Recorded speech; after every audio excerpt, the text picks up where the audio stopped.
ജയ ആ ഇങ്ങോട്ട് വാ.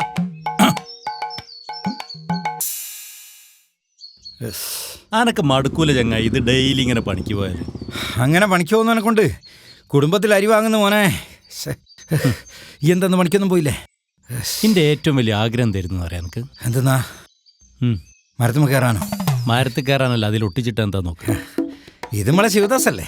ഈ ശിവദാസ് ഗോർണിക്കെ പോലെ വലിയൊരു സാഹിത്യകാരനാവണം എന്നുള്ളതായിരുന്നു എൻ്റെ ആഗ്രഹം. വലിയ പാടാ മോനെ. മൂപ്പരെ പോലെ ആവപ്പത്ത ചെയ്യണ്ടേ. എടാ ലെജൻഡാണ്ടാ. അനക്കൊക്കെ പ്രയാസ. 20 ബുക്കൊക്കെ വായിക്കും ഒരു ദിവസോ? ആ മൂപ്പര അയൽവാസി പറഞ്ഞ ഞാൻ വിശ്വസിച്ചില്ല ആദ്യോ. എടാ ഞാൻ ചെറുപ്പത്തിൽ എത്ര ബുക്ക് വായിക്കായിരുന്നു അറിയാം എനിക്ക്. മുത്തുച്ചിപ്പിയും ഫയറും അല്ലേ? അങ്ങനെ കളിയാക്കൊന്നും വേണ്ട, ഓരോ മുത്തുണ്ടാവുന്ന ഓരോ ചിപ്പിൻ്റെ ഉള്ളുന്ന. അതിനെൻ്റെ അച്ഛൻ കെട്ടിയിട്ടതല്ലേ എനിക്ക് നല്ല ഓർമ്മയുണ്ട്. ഈ മൂപ്പര് പുസ്തകം എഴുതുന്നില്ലേ, കവിതയൊക്കെ എഴുതുന്ന കണ്ടിനാ? തലമുട്ടിയൊക്കെ ഇങ്ങനെ ടെൻഷല്ലേ? അല്ലടാ, സൃഷ്ടിന്റെ വേദനയാന്നാ മൂപ്പര് പറയില്ല. അത് ശരി. എന്തായാലും നമ്മളെ നാടിനൊരു അഭിമാനാട്ടോ. എടാ എനിക്കും അതുപോലെ ഒരു അഭിമാനമാവണം. എടാ നിനക്കറിയാത്ത ആളൊന്നല്ലല്ലോ, നീ മൂപ്പരെ കൂടെ അസിസ്റ്റന്റ് ആയിട്ട് അങ്ങ് കുടിക്കോ? മതില്ലേ? പിന്നെ നീ ചായ കുടിച്ചാ? വാ ചായ കുടിക്കാം.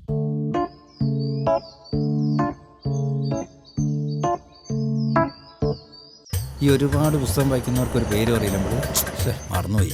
പുസ്തകപ്പുഴല്ലേ? അത് പുഴു, ഇത് പാമ്പാ. പാമ്പോ?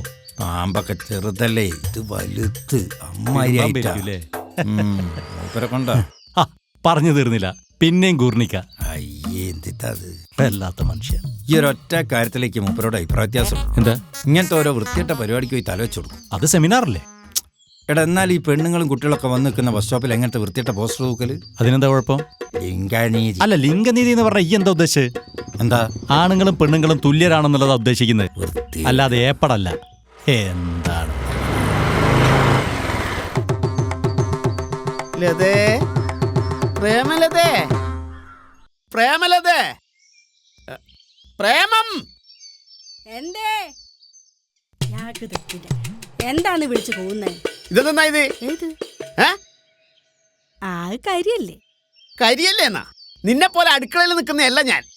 പുറത്തേക്ക് ഇറങ്ങുന്ന ആളാ. 10,000 ആൾക്കാർ ശ്രദ്ധിക്കുന്ന ആളാ ഞാൻ. ഈ കരിവരുണ്ട ജീവിതം കൊണ്ടാ ഞാൻ പോണ്ടേ? നിങ്ങളല്ലേ എല്ലാടെയും പോയി പ്രസംഗിക്കല് ആണും പെണ്ണും തുല്യാണ്, സമത്വമാണെന്നൊക്കെ. എന്നാ പിന്നെ നിങ്ങൾക്ക് എന്നെ അലക്കി വിടരുതോ? പ്രസംഗം വേറെ, ജീവിതം വേറെ. അത് പ്രൊഫഷൻ, ഇത് ലൈഫ്. ഈ ലൈഫും പ്രൊഫഷനും കൂടി ഒന്നിച്ചു കൊണ്ടായാലും ലൈഫ് ഉണ്ടാവില്ല. അതറിയാം എനിക്ക്. നിങ്ങളെ പ്രസംഗമോ അവിടെ മതി. നിന്റെ അടുത്ത് അധിക പ്രസംഗം വേണ്ട. ഞാൻ പണിയെടുത്തിട്ടാ വെട്ടി വിഴുങ്ങുന്നേ. ഞാനൊന്നും കൊണ്ടെടുത്തില്ല. കൊണ്ടുവരുന്നുണ്ട് കുറെ ട്രോഫിയും പൊന്നാടേയും. അതങ്ങോട്ട് പൊഴുങ്ങിത്തരാം. എത്ര പൈസ കമ്മിറ്റിക്കാരെ കാല് പിടിച്ചിട്ട് ട്രോഫി മേടിച്ചു കൊടുത്താണ് അവരെനിക്ക് തരുന്നത്. അതറിയാം എനിക്ക്. അതെ, ഇവിടെ ഗ്യാസ് തീർന്നിരിക്ക. എല്ലാം കൂടെ ഞാനെടുത്താൽ കത്തിക്കും. കത്തിച്ചിട്ടുണ്ടായിട്ടുണ്ടല്ലോ, ഇന്നെ ഞാൻ കത്തിക്കും. ഇന്നെ കത്തിക്കേ. അതുങ്ങളെ അവസാനത്തെ കത്തിക്കലായിരിക്കും. എന്തേ മുരളുന്നു? വാൽക്കിണ്ടി വിറച്ചു, ഭദ്രകാളി ഉറഞ്ഞു, ചോര പൊടിയും മുമ്പേ മമ പ്രയാണമാകാം. എന്റെ അമ്മ ഓടിക്കളിയാ.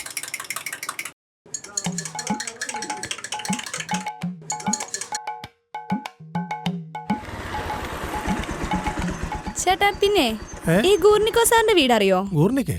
ഗൂർണിക്കോ സാറ് ഏതോ ഗൂർണിക്കനെ ചോദിക്കണേ. കോടോത്ത ശിവദാസനല്ലേ? കോടോത്ത ശിവദാസനോ? ഞാൻ പറഞ്ഞു കൊടുക്കാലോ. ഓരോരോ കുരുത്തക്കെട്ട പേരുകളും. ശിവദാസ് ഗൂർണിക്കന്റെ വീടല്ലേ? അതെ അതെ. എന്താ കാര്യം?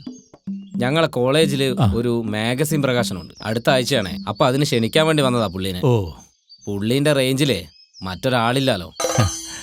അത് ശരിയാ, പക്ഷെ മൂപ്പരെ വിളിച്ചാൽ കിട്ടൂല. എന്താ? മൂപ്പർക്കടെ റേഞ്ച് ഇല്ല. നിങ്ങളൊരു കാര്യം ചെയ്യും, നേരെ പോവാ. പാടം കഴിഞ്ഞ പാടന്നെ മൂപ്പര് മണ്ണുമായിട്ട് ഇഴുകി ചേർന്ന് നിൽക്കുന്നുണ്ടാവും. ആള് മരിച്ചുപോയോ? അതല്ല, മൂപ്പര് അവിടെ എവിടെയെങ്കിലും ഉണ്ടാവും. അവിടെ നിന്ന് അന്വേഷിച്ചാൽ മതി കേട്ടോ. ഓക്കെ.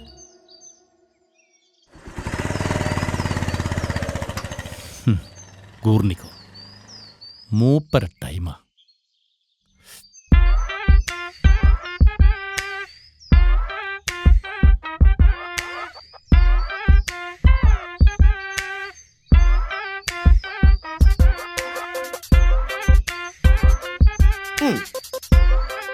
മാഗസിൻ പ്രകാശനം അല്ലേ? അതെ. ഞാൻ വരാം. പക്ഷെ എനിക്ക് കുറച്ച് നിബന്ധനകളൊക്കെ ഉണ്ട്. എന്താ സാർ? അത് പിന്നെ ഞാൻ വരുന്ന സമയത്ത് പ്രതിധ്വനികൾ ഉണ്ടാവാൻ പാടില്ല. ഓഡിറ്റോറിയത്തിന് ചെറിയ എക്കോന്റെ പ്രശ്നമുണ്ട്. അതല്ല, ഞാൻ പ്രസംഗിക്കുന്ന സമയത്ത് വിദ്യാർത്ഥികളുടെ ഇടയിൽ നിന്നും പ്രതിധ്വനികൾ ഉണ്ടാവാൻ പാടില്ല. മനസ്സിലായില്ല. അതിന് പച്ച മലയാളത്തിൽ എന്തോ പറയാനുണ്ടല്ലോ. ഈ കൂക്കി വിളി ഉണ്ടാകാൻ പാടില്ല. അയ്യോ അങ്ങനത്തെ പ്രശ്നമൊന്നുമില്ല ഞങ്ങളെ കോളേജിൽ. എല്ലാരും വിളിക്കുന്ന സമയത്ത് ഇങ്ങനെ തന്നെയാ പറയാ. എന്നിട്ടെന്നാ ഞാൻ ആടി എത്തുന്ന സമയം മുതൽ തുടങ്ങും കൂക്കി വിളി. Go back, go back, Guernica, go back. കേട്ട് മടുത്തടോ. ഞങ്ങളെ കോളേജിൽ അങ്ങനെ ഒരു ബുദ്ധിമുട്ടുണ്ടാവില്ല. സഹിക്കാൻ പറ്റില്ല. അതുകൊണ്ട് പറഞ്ഞാടോ. ഒരു കാര്യം ചെയ്യും, ഈ കുട്ടികളെ ഇംപ്രസ് ചെയ്യിക്കാൻ വേണ്ടിട്ട് എന്റെ പുതിയൊരു കവിതയുണ്ട്. അത് നിങ്ങളെ മാഗസീനിൽ പ്രസിദ്ധീകരിക്കും. ആയിക്കോട്ടെ. അപ്പൊ കുട്ടിക്ക് എന്നോടൊരു ബഹുമാനം ഉണ്ടാവും. ഇതാണ് കവിത. പച്ച നിറം, എവിടെ കുളത്തിനു പച്ച നിറം, എവിടെ പച്ചവെള്ളത്തിനു പച്ച നിറം, ഇല്ല ഇല്ല പച്ച നിറം, പിന്നെ എന്തിനു പറഞ്ഞു പച്ചവെള്ളം, കള്ളം കള്ളം പച്ചക്കള്ളം. എങ്ങനെയുണ്ട്? വാവ്, നൈസ് സർ. ഇതാ സാർ ഇതിൽ ഒപ്പിട്ടില്ലല്ലോ. ക്ഷമിക്കൂ.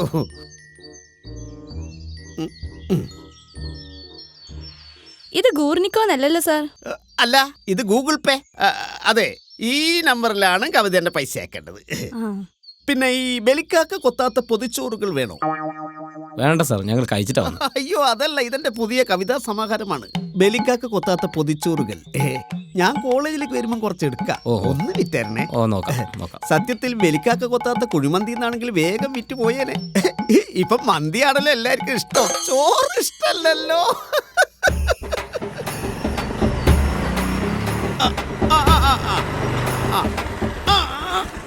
എന്നെ ഇട ഡൗൺലോഡ് ചെയ്ത്. അതെ, അപ്പോ പരിപാടിക്ക് കാണാം. ശരി സാർ. കോളേജില് ഗൂഗിൾ പേ ചെയ്യാൻ മറക്കണ്ട കവിതന്റെ. ഓ ആയിക്കോട്ടെ. നിന്നോടാണ് നീ നോക്കാൻ പറഞ്ഞത്, അതുകൊണ്ടല്ല അയാൾ പഞ്ഞേറി. ഹലോ, ഞാനറിയാം അയാൾ കയറുന്നേ. അതറിഞ്ഞേ. വിഷയമുണ്ട്, ഭയങ്കര വിഷയം നടക്കുക. മന്ത്രിന്റെ പ്രതിമയിൽ നായി മൂത്രം വെച്ചിട്ട് ഞാനൊന്നും പ്രതികരിച്ചിട്ടില്ല. ഞാനെന്നായി പ്രതികരിക്കട്ടെ? നിന്റെ അണ്ണാക്കിൽ എന്താടാ, കുരുവാണോ സാംസ്കാരിക എന്ന് വരെ ചോദിച്ച ആൾക്കാരുണ്ട്. എത്ര തെറിക്കാൻ പറ്റൂ? നമ്മളെന്താ പ്രതികരിക്കണ്ടേ? നമ്മളെ നിലനിൽപ്പും കൂടി നമ്മൾ നോക്കണ്ടേ? സാംസ്കാരിക നായകനായിപ്പോയില്ലേ, അതല്ലേ? വേണ്ട, ഒരു പ്രശ്നമില്ല അതിലൊന്നും. നമ്മളവരുടെപ്പാ 31-നല്ലേ? ഓക്കെ, ഞാനെത്താം. 31 ഉണ്ടോ? ചിലപ്പോ ഉണ്ടാവായിരിക്കും, പുതിയ കാലണ്ടറല്ലേ. രണ്ട് പിള്ളേര് വന്നിരുന്നു. അതൊരു മാഗസീൻ പ്രകാശനം. എന്റെ പതിവെടുത്തോ? എന്നാ എന്തല്ല ഞാനിങ്ങനെ പറയുന്നു, ഇവനൊരാഗ്രഹം നിങ്ങളെപ്പോലെ 4 ആൾ അറിയുന്ന ഒരു പ്രശസ്തനാവാൻ. അതെന്നാ ഇപ്പൊ അങ്ങനെ ഒരു ആഗ്രഹമല്ലോ.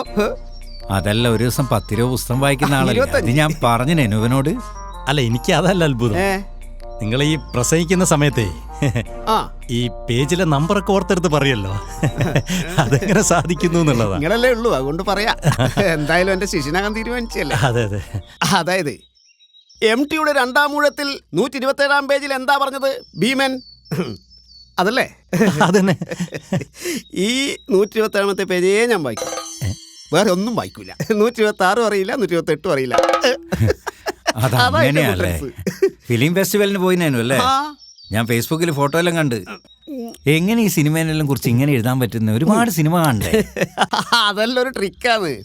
പിന്നെ ഈ ഫിലിം ഫെസ്റ്റിവലിന്റെ മുമ്പിൽ ഇവരൊരു ബ്രോഷർ ഇറക്കും, എല്ലാ സിനിമേന്റെ പേരും വെച്ചിട്ട്. ആ പേരെല്ലാം നോക്കിയിട്ട് ഏകദേശം ഒരു പടം ഉണ്ടല്ലോ, അതെടുത്തിട്ട് ഗൂഗിളിൽ ഒന്ന് സെർച്ച് ചെയ്താൽ മതി, ഫുൾ ഡീറ്റെയിൽസ് കിട്ടും. എന്നിട്ട് അങ്ങോട്ട് എഴുതുക. അല്ലാണ്ട് ആരാ ഇതൊക്കെ കണ്ടിട്ട് എഴുതാൻ നിൽക്കുന്നത്? കഴിച്ചോ? ഇന്ന് പരിപാടിയൊന്നും ഇല്ലേനാ? ഒരു പ്രസംഗമുണ്ട്. ലൈബ്രറി കയറിയിട്ട് ഏതെങ്കിലും ഒരു പുസ്തകത്തിന്റെ ഒരു പേജ് പഠിച്ചു വെക്കണം. പോട്ടെ എന്നാല്. ശരി, എന്റെ കാര്യം മറക്കല്ലേ. ഞാനേറ്റ്. ശിവദാസ ബുക്ക് എത്തിക്ക. എന്താ ഇത്, വായിച്ചാലും മതിയാകാത്ത മനുഷ്യൻ. അല്ല, നിങ്ങൾ എപ്പോഴും മൂപ്പരെ കുറ്റവും പറഞ്ഞിട്ട് ഇപ്പൊ മൂപ്പരെ ബുക്ക് വാങ്ങി വായിക്കാൻ വലിയ താല്പര്യം അല്ലേ? ഓന്റെ പുറത്തിറങ്ങിയ പുസ്തകത്തിന്റെ പേരെന്താ പറഞ്ഞു? ബലിക്കാക്ക കൊത്താത്ത പൊതിച്ചോറുകൾ. ബലിക്കാക്ക കൊത്താത്ത പൊതിച്ചോറുകൾ അല്ലേ? ഒലക്കാണ്. ഇത് കണ്ടോ? 2022 മാർച്ച് മുതൽ ഓൻ തിന്നതിനെ കുറിച്ച് തന്നെ കണക്കുണ്ട്. ഈ പറ്റുവനോട് തീർത്തിക്കില്ലേ നാട്ടുകാരുടെ മുന്നിൽ ഞാൻ ഈ പുസ്തകം പ്രസിദ്ധീകരിക്കും. ശിവദാസൻ തീർക്കാത്ത പറ്റുകൾ. ഓൻ്റെ ഒരു കോവക്ക.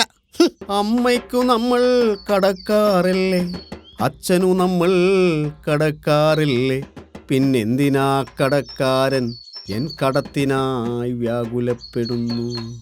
കടം വീട്ടാൻ പറ്റാത്ത കടം. ഒലക്കമിലെ കടം ഉറങ്ങാൻ പറ്റില്ല മനുഷ്യന്.